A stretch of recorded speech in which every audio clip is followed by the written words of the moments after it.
Hey everyone, my name is Jenna Redfield and welcome back to my YouTube channel. Today I'm going to be doing a video talking about my favorite Apple Watch apps, specifically for ADHD and other things, and why you should even get an Apple Watch, because I think a lot of people ask that question, should I get an Apple Watch? Is it worth the money? Let's talk about it. One thing I wanted to mention is that I am going to be doing some videos coming up with some guest experts on different topics around ADHD.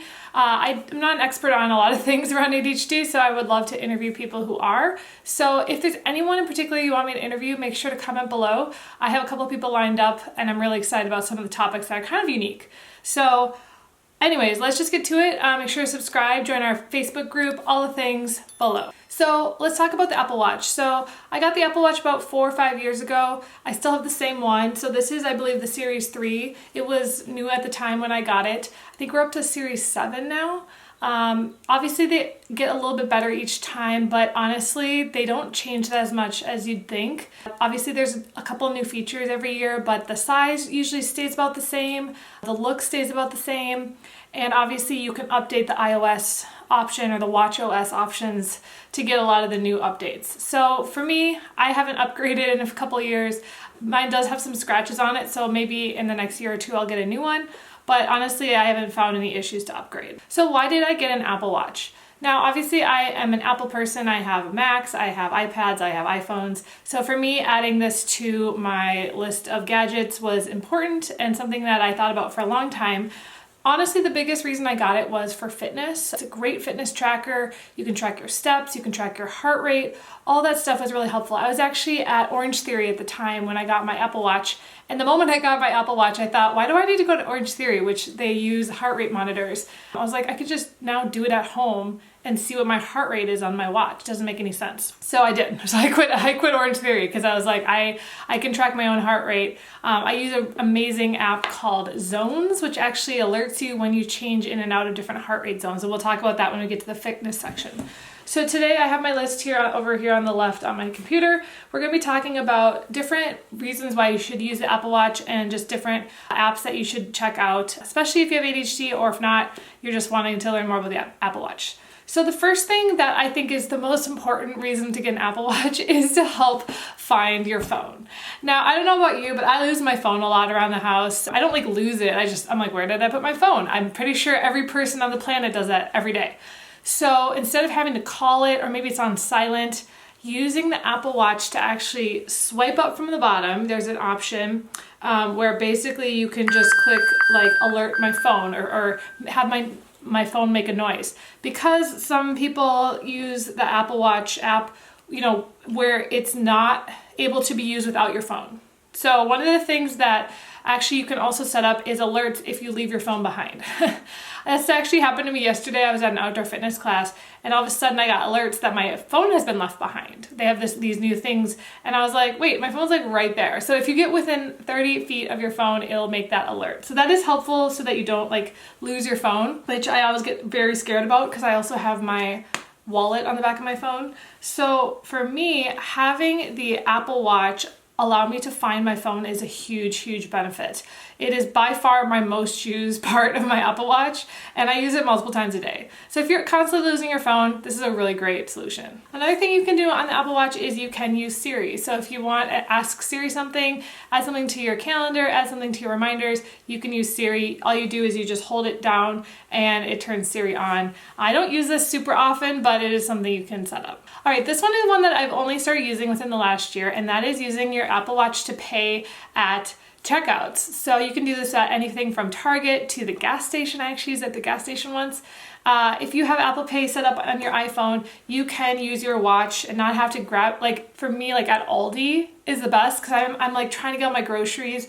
I can just hold my watch up. The only thing I don't like is that you have to have like the wallet app open on your phone first. It's like super weird. Anyways, like it's nice in theory. I wouldn't say it's the most practical, but when it does work and you have to kind of like hold it up, it works really well and then you don't have to get your credit card out. So there are benefits to it, especially if you're kind of someone who struggles with checking out at the grocery store or wherever you're at. All right, so let's talk a little bit about fitness because this is one of the main reasons I got the app. And obviously fitness is so important for all people, but especially ADHDers to get kind of our energy out.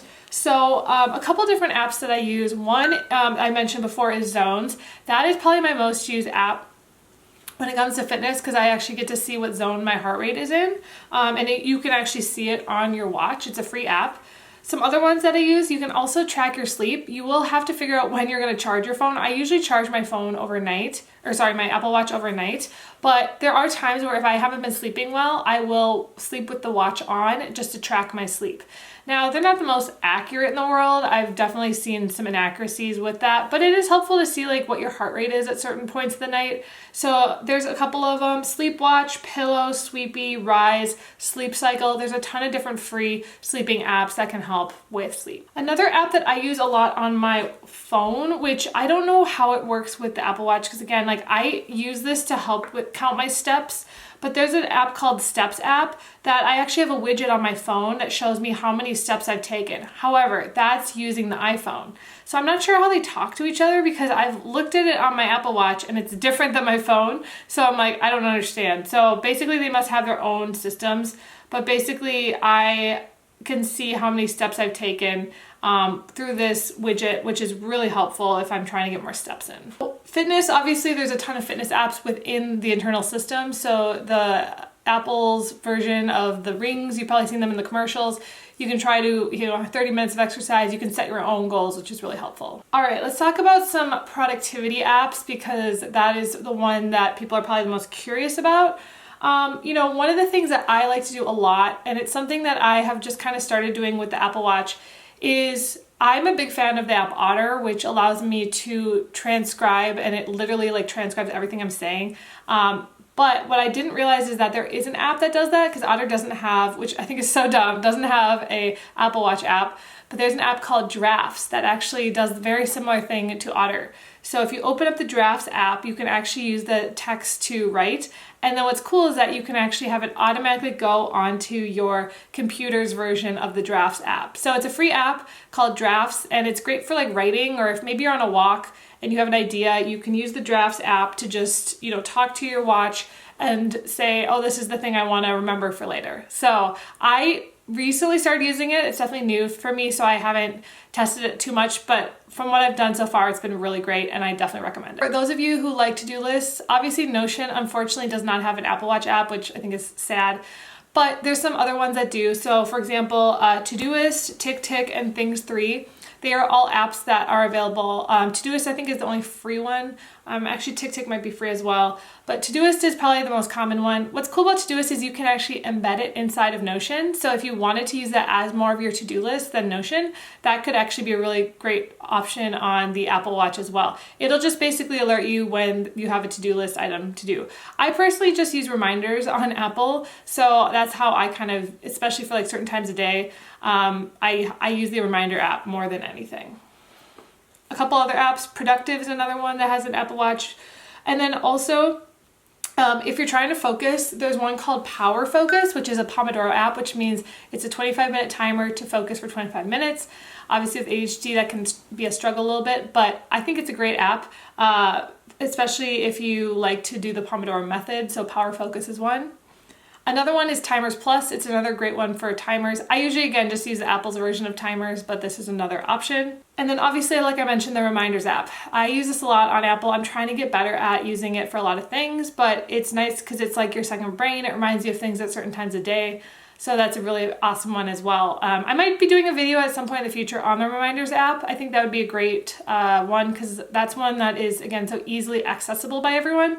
If you are in the Apple ecosystem, everyone has the Reminders app. A couple of other ones I just wanted to mention before we end this video is if you're ever like at a party, I do this a lot, and you want to take a group photo and there's no one to take, you want everyone in the photo, I usually prop my phone up like on a book or something, and then I use the Apple Watch camera app. It's really awesome to be able to film your, like you can see the camera from your phone on your Apple Watch, and then you can actually touch the screen. It'll do a 3-second countdown, and then you can take a group photo. So I use that one actually quite a bit, and it comes in super handy when you're trying to take group photos or selfies. Maybe you set your phone up and you want to do a timer. you can do it that way. There's also obviously the whistle app, which my friends and I think is so funny, where you whistle at the camera and then it takes the photo, but you're always going in the photo and it just doesn't make sense. So I like to use the Apple Watch one better. If you also have other people that have Apple Watch, you can also use the Walkie Talkies, which I used to do, but I don't really do much anymore. It's kind of a fun thing if you are maybe in the same house as someone and you want to, like, maybe you're doing a project and you need a walkie-talkie back and forth. It's another option.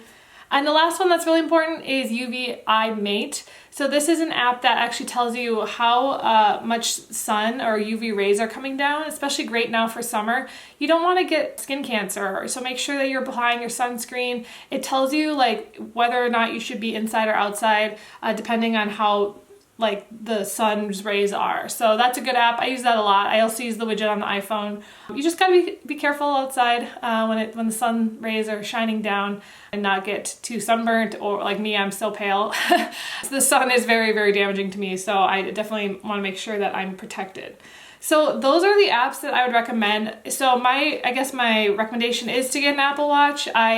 I think there is only benefits to them. Obviously you can change and select which notifications you want to get. It's really nice if you get a phone call and you're away from your phone, you can actually answer the phone call. It's nice to get, again, like notifications and alerts. It's all based on your phone, so it's basically like a second phone.